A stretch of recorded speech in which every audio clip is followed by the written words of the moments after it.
Hola y bienvenidos a esta segunda parte de cómo sonar un poquito mejor en escenarios chicos. En el video anterior veníamos diciendo que si bien obviamente todos los integrantes de una banda son importantes y a todos les toca dejar un poco el ego de lado en favor del sonido general de la banda, hay dos integrantes de los cuales me pareció importante hablar. Veníamos hablando también de lo importante que es que ya desde el escenario la banda aprenda a controlar el balance entre sus instrumentos. En la gran mayoría de los casos este balance empieza y depende de un solo instrumento en particular. Son lamentablemente contadas las ocasiones en las que me tocó trabajar con bateristas que tenían este talento hermoso que es el control total de su volumen. Era increíble, pasaban de tocar todo lo que venían tocando a lo mismo pero más bajo, adaptándolo así a la acústica, a las dimensiones del lugar y al balance con los demás instrumentos. Y esto, valga la aclaración, se aplica a cualquier estilo de música. He trabajado con bandas de metal cuyo baterista la entendió al toque y el show salió impecable, por más contenido que se lo vio durante todo el show. Y bateristas de música pop que ante mi pedido simplemente me respondían: mirá, flaco, yo toco así. O este es mi sonido. Obviamente sonó como Lord. Como baterista les puedo decir que esto no les va a salir de una si no practican antes. Se van a equivocar, no van a poder encontrar su sonido, les va a costar mantener el tempo. Por eso, a los bateristas que estén viendo esto, practiquen, practiquen y practiquen hasta que controlar su volumen les sea tan fácil como le es a un guitarrista hacer esto con su amplificador. Vale aclarar también que siempre tenemos la chance de optar por palillos más livianos, o rods, o escobillas, o inclusive mutear los cuerpos de la batería. Pero si bien todo esto ayuda a limitar el volumen, también cambia mucho el sonido. Uno de los mejores ejemplos que se me vienen a la mente en cuanto a adaptarse a una situación diferente desde la batería, y valga la aclaración, en realidad esto se aplica a cualquier instrumento, pero me pareció que en la batería en particular requiere no solo de mucha destreza, sino también y sobre todo de mucha práctica. Es el trabajo de Dave Grohl en el Unplugged de Nirvana, en donde además de tocar con rods y escobillas, se lo puede ver prácticamente acariciando la batería sin perder nada de precisión, imprimiéndole al Unplugged un sonido de batería muy acertado y muy adecuado a las circunstancias. Hace unos años, con la banda en la que tocaba en ese momento, tuvimos la suerte de abrir el show de Cat Power en el Teatro Coliseo de Buenos Aires.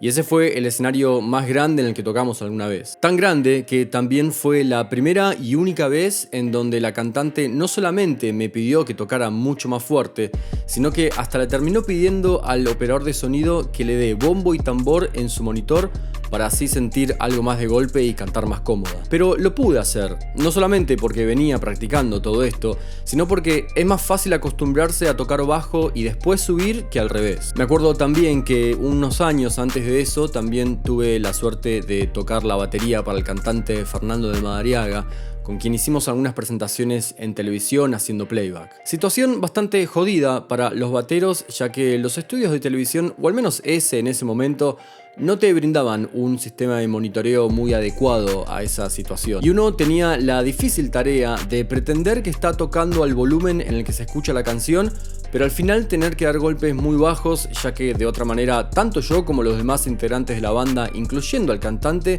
nos perderíamos y no sabríamos en qué parte de la canción estábamos. Esto lo digo como otro ejemplo en el que también hay que practicar una manera de tocar para adaptarse a la situación. Volviendo a nuestro escenario chico, una vez que encontraron ese balance buscado entre todos los instrumentos y amplificadores en el escenario, es hora de adaptar el volumen general a ese instrumento que sí o sí en toda situación necesita ser microfoneado. Y no solamente es el más difícil de meter en la mezcla con los demás, sino que es además lamentablemente el más importante de todos. La realidad es que en un show puede que el bajo esté desafinado o los teclados ni se escuchen, pero si la voz no se escucha o se escucha pero no se entiende lo que dice, eso es no solamente lo primero que se va a notar, sino lo primero que la gente va a criticarte. Nos pasa también a todos como público, que vamos a un show, la banda arranca el tema y en el momento en el que el cantante se acerca al micrófono, nuestros oídos aíslan todo lo demás y le prestan toda la atención a lo que está por suceder. Como dije recién, lo complicado de la voz es que es el instrumento más importante,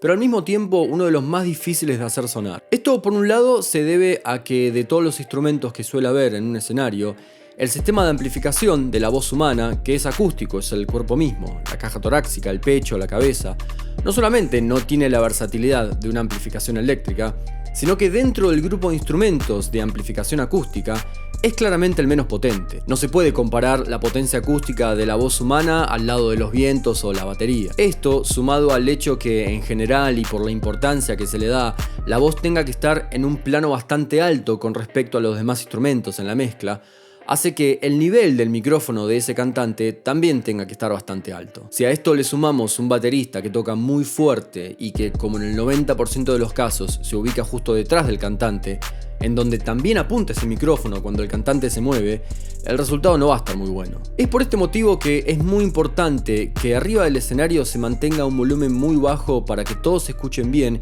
y así poder dejar el monitoreo libre solamente para las voces y los instrumentos de línea. Por otro lado, y esto ya es un pensamiento personal, pero es lo que vi después de varios años de trabajar con bandas, hay una cuestión cultural que hace que se nos complique trabajar el sonido de las voces. No sabría decir bien cuál es el motivo, pero he visto que de todos los integrantes de bandas de rock, pop y derivados que estudian música, los cantantes suelen ser la gran minoría, lo cual por supuesto no tiene nada de malo. Inclusive muchos de los cantantes de rock que nos influenciaron a todos creo que jamás estudiaron canto. Pero creo que también todos acordamos que el estudio de la música te da un montón de herramientas que después está en uno usarlas o no, o cómo usarlas. También he visto que en bandas cuyos cantantes son además guitarristas o tecladistas, etc., en la gran mayoría de los casos, ese integrante se desenvuelve mucho mejor en ese instrumento que en la voz. En los cantantes de rock se espera y se suele ver mucha actitud, mucha poesía, mucha estética, interpretación, personalidad, pero poco trabajo vocal. Y es por la falta de estas herramientas que a veces se les complica a la hora de afinar o mantener una nota, o controlar la dinámica, o hacer que todo el registro suene uniforme. A su vez, todas estas carencias le van dificultando la tarea al operador de sonido de mezclar esa voz con los demás instrumentos. Es por todos estos motivos que yo les recomiendo no solamente que practiquen un montón, sino que ya desde la sala de ensayo empiecen a desarrollar el trabajo de irse mezclando ustedes a medida que tocan. No dependan siempre de un sonidista para escucharse a ustedes mismos. El 100% de toda la música grabada que escuchamos en nuestros discos favoritos está llena de cosas que suben y bajan todo el tiempo. Entonces, por ejemplo, si vienen tocando una base y el cantante está por empezar a cantar o el guitarrista está por empezar un solo, está bueno que ahí la banda baje un poco y después vuelva a subir, y así durante toda la canción jugando con las dinámicas.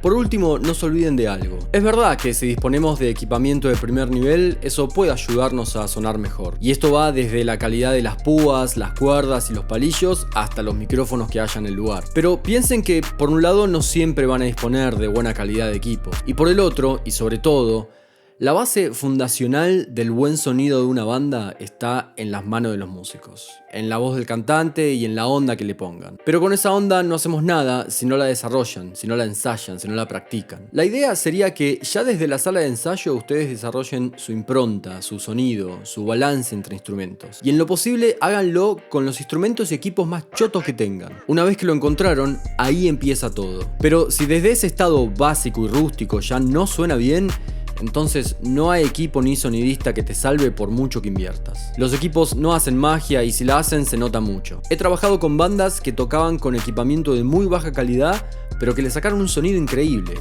Y al revés también. Se me ocurre que un ejemplo actual de esto que estoy diciendo es con el trap. Si en una plaza, así, sin escenario, sin micrófono, sin nada más que un loco al lado tuyo haciéndote una base con la boca, sonás bien, tenés flow, tenés onda, conectás con la gente, ya está. A partir de ahí, todo lo que le agregues en sonido y producción va a ser para sumar. Lo que quiero decir es, esfuércense primero en desarrollar una buena base y de ahí suban. Creo firmemente que si laburan todas estas cosas y logran un buen trabajo en equipo entre ustedes y con el sonidista, el sonido de sus shows en vivo va a mejorar bastante. Así que hasta acá este video, espero que todas estas cosas les hayan servido de algo y cualquier duda, comentario, lo que sea, lo pueden dejar abajo. Y nos vemos en el video que viene. Cuídense.